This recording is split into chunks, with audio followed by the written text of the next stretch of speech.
שבת מנוחה כל העמיתן גיבה יזכו לרוב שמחה.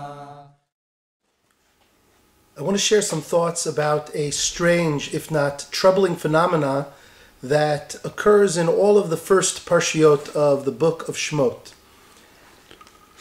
Even though we know from Sefer Breshit, and in fact from God's conversations with Moshe, that the plan is to take Bnei Yisrael out of Egypt and bring them into the promised land, Moshe is instructed to negotiate with Pharaoh for different terms.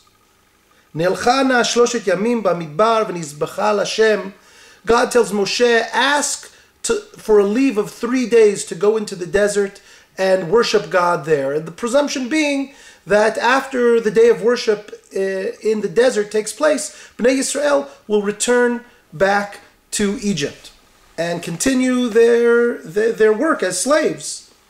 But this presentation to Paro is consistent throughout all of the negotiations, and we can see from Paro's response to Moshe in this week's Parsha and following that he understands that that's what's being negotiated for. So, for example, Paro, in the beginning of this week's Parsha, has an alternative suggestion. He says, Zivchu la'Elohechem ba'aretz. Why do you need to go 3 days away? Why don't you stay here in the land of Egypt and worship here?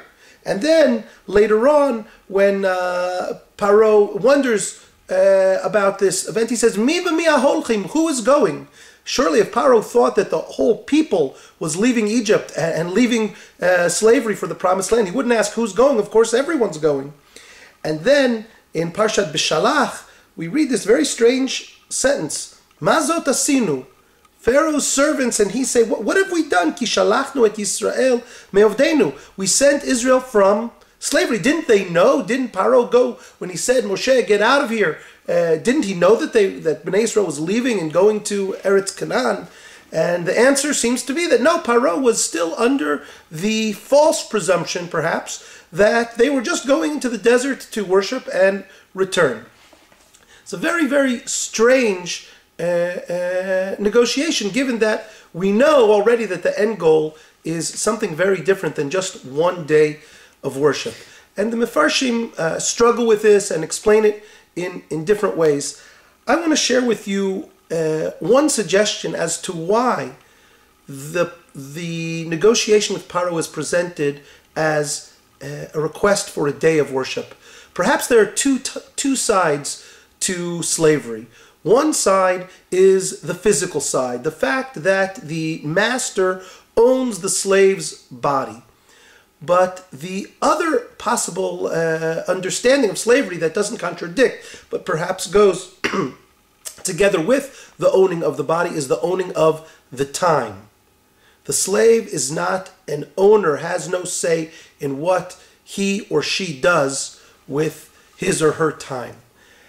And both aspects are awful. There's the grueling pain and fatigue that the body endures, but I think there's something that the soul endures by losing the capacity to choose what to do with its time.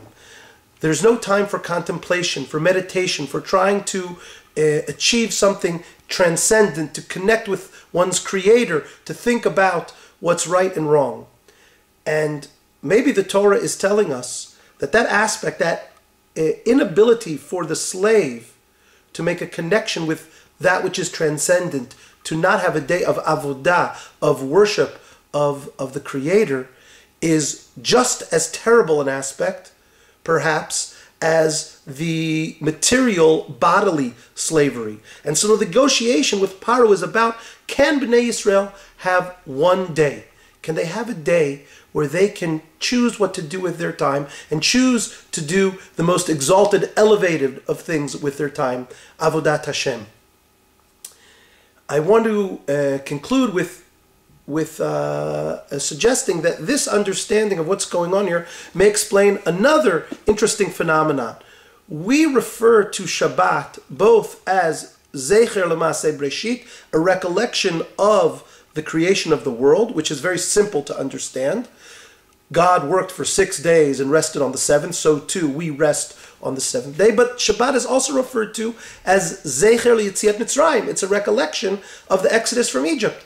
And at first glance, that seems a very odd thing to suggest. Surely the holiday of Passover reminds us of the exodus of Egypt, or the holiday of Sukkot. But how does the weekly observance of Shabbat recall the exodus of Egypt? And perhaps we might suggest that actually the process of Yetziat Mitzrayim, the negotiation back and forth with Paro over one day, over setting aside a day of Avodat Hashem, tells us why Shabbat is Zecher Yetziat Mitzrayim, because that was one of the key pieces of Yetziat Mitzrayim that Moshe and God and Bnei Yisrael were looking to achieve the right to choose to do the most exalted and elevated of things with their time.